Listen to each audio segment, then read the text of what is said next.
Olá pessoal, tudo bem? Professor Alexandre aqui. No vídeo de hoje vamos falar um pouco sobre impressão 3D e para isso vamos utilizar essa impressora aqui, esse equipamento, uma Ender 5, uma impressora FDM para nos ajudar a entender todo o processo.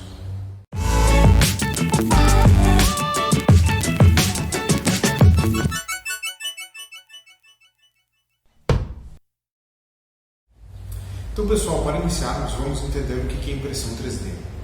Certo? Impressão 3D então é um processo de manufatura aditiva onde uma peça ou componente é criado através da adição de material.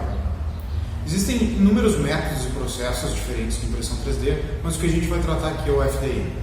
Como é que funciona então esse processo? Então a peça ou componente que a gente deseja criar, gerar, ela é feita no computador, em um software de CAD.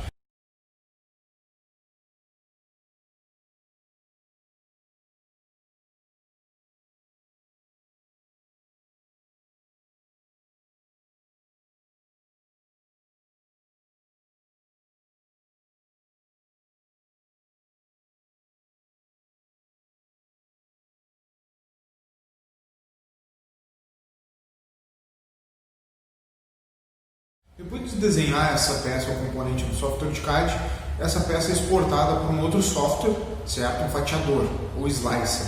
O que esse software faz? Ele divide o objeto que a gente quer imprimir em diversas camadas.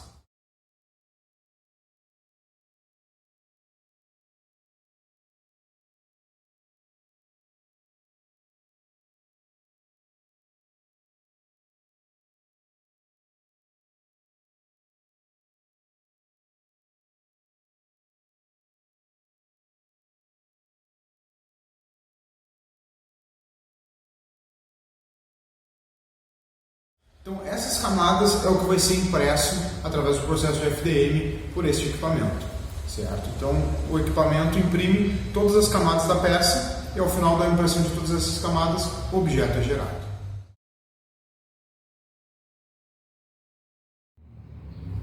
Então pessoal, essa impressora aqui como é que ela funciona?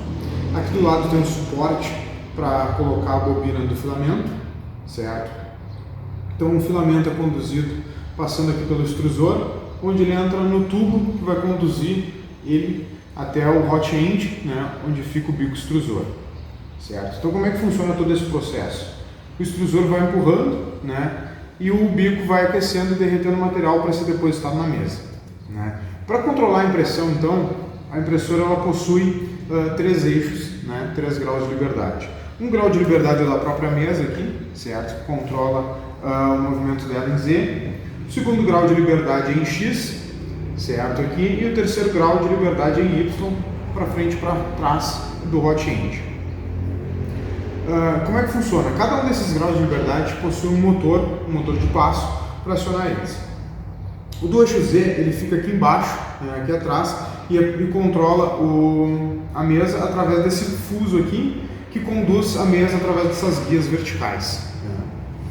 O eixo Y, então, é controlado pelo motor de passo aqui atrás, através dessas correias, que levam e trazem o cabeçote do hot end. E o movimento lateral, o movimento em X do hot end, é feito por esse motor de passo aqui, que também, através de correias, movimenta o hot end, certo? Então, todos esses mecanismos combinados, com seu funcionamento combinado, realizam a impressão da peça.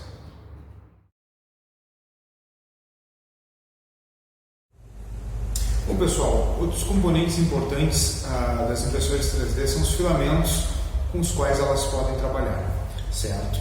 Então, existem diversos polímeros diferentes que são utilizados como filamento nas impressoras 3D, porém os mais comuns deles, mais utilizados, são o PLA e o ABS, certo? O PLA, então, é um filamento bastante comum, bastante fácil de se utilizar, ele tem uma faixa bastante grande de temperaturas que ele pode ser aquecido para fazer sua extrusão, certo? Já o ABS ele tem uma faixa mais restrita, de temperatura de trabalho, ele precisa ter a mesa aquecida e a atmosfera controlada. Então, para utilizar nessa impressora, ela precisaria ser fechada. Mas então, qual que é a diferença principal deles? O PLA ele é mais fácil de se trabalhar, então pode-se trabalhar com qualquer condição praticamente que a gente consiga uma qualidade relativamente boa. Porém o ABS ele é muito mais resistente, tanto a sua resistência mecânica, né, a força que ele suporta, quanto a temperatura depois e condições de trabalho. Por exemplo, um filamento PLA, se a gente deixar ele exposto ao calor, deixar ele na luz do sol, ele vai empenar, ele vai se deformar, certo? Então ele, a partir de 50, 60 graus, ele começa a ter deformações simplesmente devido à temperatura. Já o ABS é um pouco mais resistente, certo? Porém é mais difícil de trabalhar. Então, se a gente deseja ter uma impressão que não vai ter muito esforço mecânico, não vai ser submetido a uma temperatura um pouco acima do ambiente ou temperaturas ambientes mais elevadas, o PLA funciona muito bem. Porém, se a gente tiver um pouco mais de necessidade, teríamos que utilizar então o ABS. Outro ponto importante, pessoal, das impressoras 3D são as mesas de impressão, certo? Existem vários tipos diferentes. Os principais deles estão aqui. O mais tradicional e mais antigo que se utiliza é a mesa de vidro, certo? Por essa mesa de vidro, então, é preciso se utilizar uma resina, uma cola, para que tenha aderência do componente que está sendo impresso na mesa. Se não tiver essa aderência, ocorrem muitas falhas de impressão, porque o material vai se soltando e acaba dando problema com a deposição do material. Depois da peça estar impressa, então, é preciso se utilizar uma espátula para raspar a mesa e se remover a peça que foi impressa. Outro tipo também muito utilizado é essa chapa metálica com adesivo por cima, certo? Essa chapa com adesivo ela não precisa de nenhuma resina para colar o material que está sendo impresso aqui, né? Ele simplesmente se adere nesse adesivo e depois de estar feito todo o processo, a peça pode ser removida simplesmente filetindo essa chapa de metal e assim a peça salta fora. Um terceiro tipo, muito parecido com a chapa metálica, é a manta magnética. Certo? Essa manta magnética ela não precisa também de resina, a peça, o material impresso simplesmente adere aqui em cima e depois da impressão ela pode ser removida também fletindo a manta, certo? Então a peça desgruda e pode ser removida facilmente. Um outro ponto importante das mesas é que elas podem ser aquecidas ou não, certo? O que isso provoca de diferente na impressora? Os materiais que ela consegue trabalhar.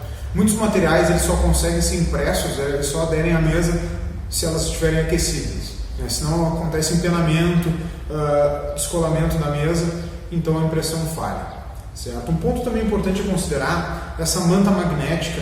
Se a mesa for aquecida a temperaturas muito elevadas, vai remover o magnetismo da manta magnética. Então você deve ter muito cuidado ao utilizar a mesa aquecida com a manta magnética.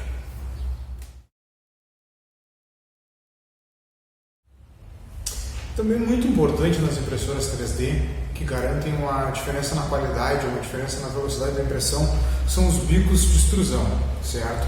Então são esses pequenos componentes que fazem a extrusão do material, né? Cada bico tem um furo, né, com um diâmetro diferente. Esse aqui, por exemplo, é 0,3 mm, esse outro aqui é 0,6, um outro aqui é 0,4, outro 0,25.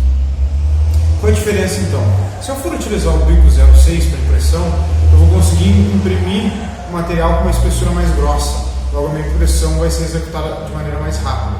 Porém, se eu precisar de mais detalhes, maior qualidade da minha impressão, eu vou utilizar o bico com uma espessura com furo 0,25. O que isso vai me garantir? Um filamento mais fino, logo uma qualidade bem maior da minha impressão. Porém, a impressão vai ser realizada de maneira mais lenta, porque eu vou ter que dar mais passes para preencher a mesma quantidade de material. Pessoal, para finalizar então, vamos colocar aqui para imprimir um suporte de face shield, certo? Para você ter uma noção de como é que funciona o equipamento então.